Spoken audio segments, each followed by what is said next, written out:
कौन से वे प्रमुख 3 मुद्दे हैं जिसके कारण विनोद सिंह को हार का सामना करना पड़ा और नागेंद्र महतो बहुत ही बड़े अंतराल से बगोदर के नए विधायक चुने गए।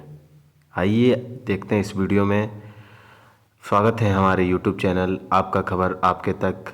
हम बात कर रहे हैं बगोदर विधानसभा की।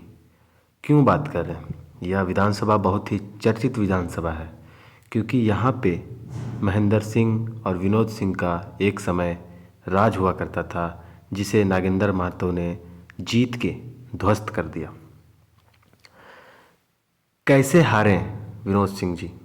3 प्रमुख कारण में अभी तो अखबारों में चर्चा है कि विनोद सिंह अपने कार्यकर्ताओं की वजह से हारे, नहीं तो उनकी छवि पूरी साफ है जिसकी प्रशंसा दूसरे पार्टी के नेताओं भी करते हैं।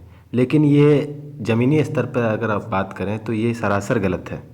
बगोदर में 2019 के बाद से विनोद सिंह जी की छवि बहुत ही गंदी है।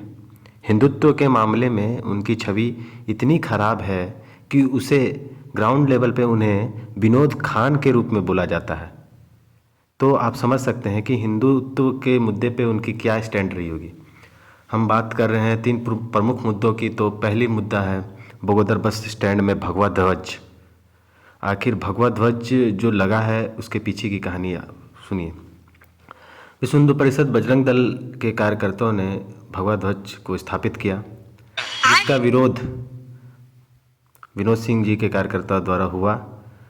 अगर विनोद सिंह जी को इस पे आपत्ति थी तो डायरेक्ट भी बोल सकते थे, लेकिन अप्रत्यक्ष रूप से उनको आपत्ति थी क्योंकि उनके जो प्रदर्शनकारियों जो उनके पार्टी के थे उनको उन्होंने गलत नहीं ठहराया। तो यहाँ बात हो जाता है कि यानी गलत नहीं था तो वो सही थे, यानी उनके पक्ष में थे। और इस चुनाव में भगवा ध्वज बहुत ही बड़ा मुद्दा बनकर सामने है। दूसरा सबसे बड़ा कारण है सरिया के केसवारी में मंदिर में इस्लामिक झंडा गाड़ा गया शांति दूतों द्वारा, तथा कथित जो मुसलमान समुदाय के द्वारा जो भी थे उन्होंने झंडा गाड़ा। और यह भी बहुत बड़ा मुद्दा था क्योंकि इस पे भी चुप्पी थी विनोद सिंह जी की।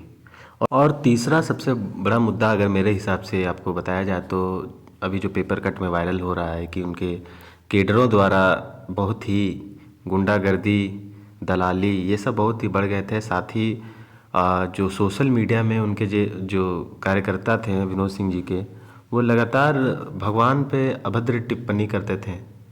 और कहावत है कि वो धर्म को अफीम मानने वाले व्यक्ति हैं। कहावत नहीं, ये जो कम्युनिस्ट पार्टी का ये विचारधारा रहता है कि वो धर्म को अफीम मानते हैं, लेकिन इनकी अफीम बस सनातन धर्म को टारगेट करती थी और ये बाकी सारे धर्मों के बारे में उल्टा सीधा नहीं बोलते थे।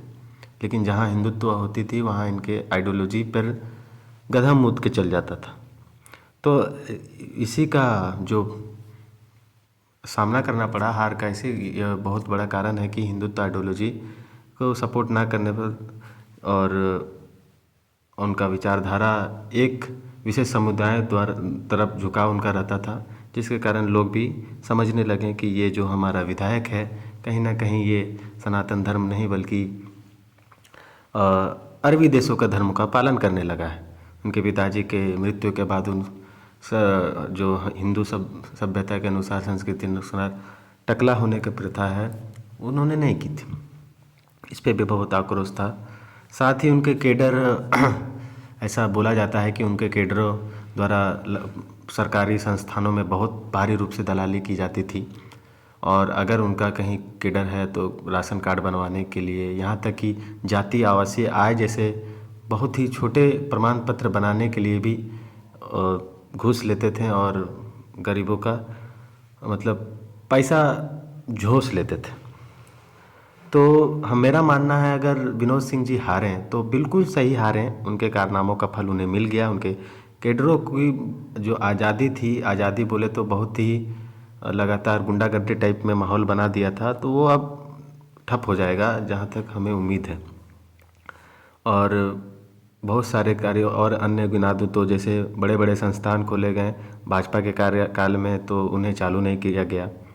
राजनीतिक मतभेद के कारण, जिसके कारण लोग पलायन करते हैं। और सबसे प्रवासी मजदूर बगोदर में है।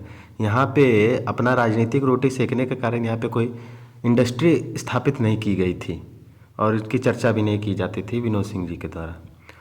तो अगर मेरी आवाज़ विनोद सिंह जी तक पहुंचती होगी तो एज ए एक नॉर्मल व्यक्ति जो खबर आपके तक पहुंचाते हैं, तो विनोद सिंह जी, आपके कारनामों का आपका फल मिला। आशा करते हैं कि आपने अपनी गलतियों से कुछ सीखा होगा।